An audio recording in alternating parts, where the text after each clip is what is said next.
Ladies and gentlemen, your sweet Zionist white colonizer, Tall, the traveling clad. Look at the hat. Read it. Coming to you live from the United States of America right now. If you want to support the channel, go to thetravelingclad.com. Get yourself a white colonizer hat right now, and let's check out this video. Language, we can say by comparative Afro-Asian linguistics, was spoken at least that way for the last 10,000 years. Hello, my friend. With all due respect, I'd say that the idea that Arabic, or specifically the Qurayshi dialect of Arabic, has been spoken for the last 10,000 years, as you stated with your comment regarding the Afro-Asiatic language family, doesn't align with anything within the field of linguistics. It is true that Arabic belongs to the Semitic branch of the Afro-Asiatic language family, but that itself is a language family that's around 4,000 to 6,000 years in age. Arabic as a separate language likely split off from other northwestern Semitic languages like Aramaic and Hebrew sometime during the first millennium BC. The earliest known Arabic writing doesn't come from the Qurayshi dialect, but instead from ancient inscriptions such as the Safavidic and Ismaic scripts. These date to around the 1st century BC to the 4th century AD and contain words, grammar, and sounds that later disappeared from the Arabic we're familiar with. Now, the Namara inscriptions from 328 AD, often seen as the first true Arabic texts, shows forms of words no longer used in classical Arabic. So the belief that any dialect of Arabic has been unchanged for the last 10,000 years contradicts linguistic history, the evidence of ancient inscriptions, and the natural evolution of languages over time. Isn't that interesting?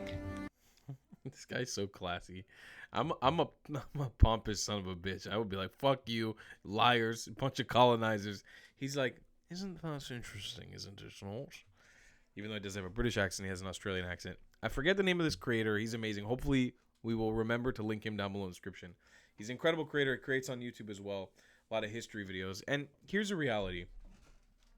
Pan-Arabism and Arab colonialism will allow you to rot your brain to its core and lie and deceit and say whatever you want about the history of the peaceful Muslims who conquered much of the North Africa and Middle East and North Africa, just peacefully with no violence whatsoever, no religious indoctrination, no desire to take over and colonize and conquest any other groups of people in the region that were peacefully existing here.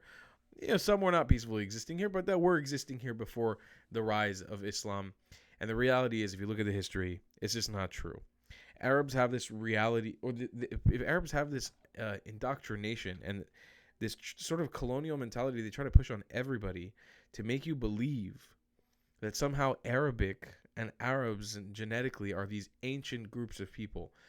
I really did a deep dive in this because I even had Arabs who criticized me, and I said, I want to check on my own facts.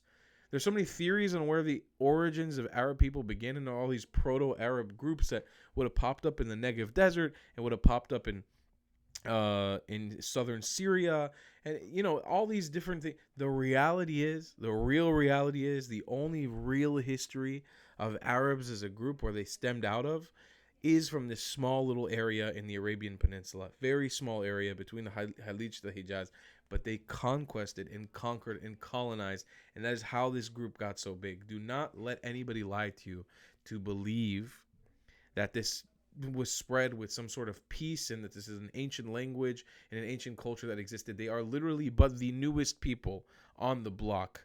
This is the newest culture on the block in the Middle East. The newest. The Yazidis, the Assyrians, the Mandeans, the Copts, the Jews.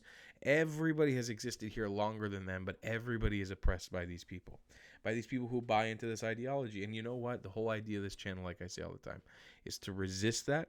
We fight against that. It doesn't mean you can't be an Arab. It doesn't mean you can't be Arabized. It doesn't mean you can't be a Muslim. We love you equally. We have no problem with you. The idea is we want to get back to a Middle East that's diverse, that's full of white colonizers. We want to get to a Middle East that allows freedom of diversity, freedom of thought. We don't all have to believe and pray and do the same exact thing. That's a reality, and that's what we're fighting for. And I hope you guys will join me on my mission by buying some merchandise like this white colonizer hat down below in the description at thetravelingclad.com, and I'll see you guys in the next one. I love you a long time. Goodbye. If you believe in my content and want to support me, just know your help is needed. There's a bunch of great ways to support me, being PayPal, Buy Me a Coffee, or joining my Patreon community down below. Patreon is the best way to support my channel, and you'll get a bunch of cool perks depending on what tier you join. Another great way to support me is by buying my merchandise on thetravelingclat.com. I regularly drop new merch designs like this beautiful hat or this amazing shirt, where you can support the channel and get something cool for yourself. I also have an amazing Discord community with people from all over the world. Thank you so much for your support.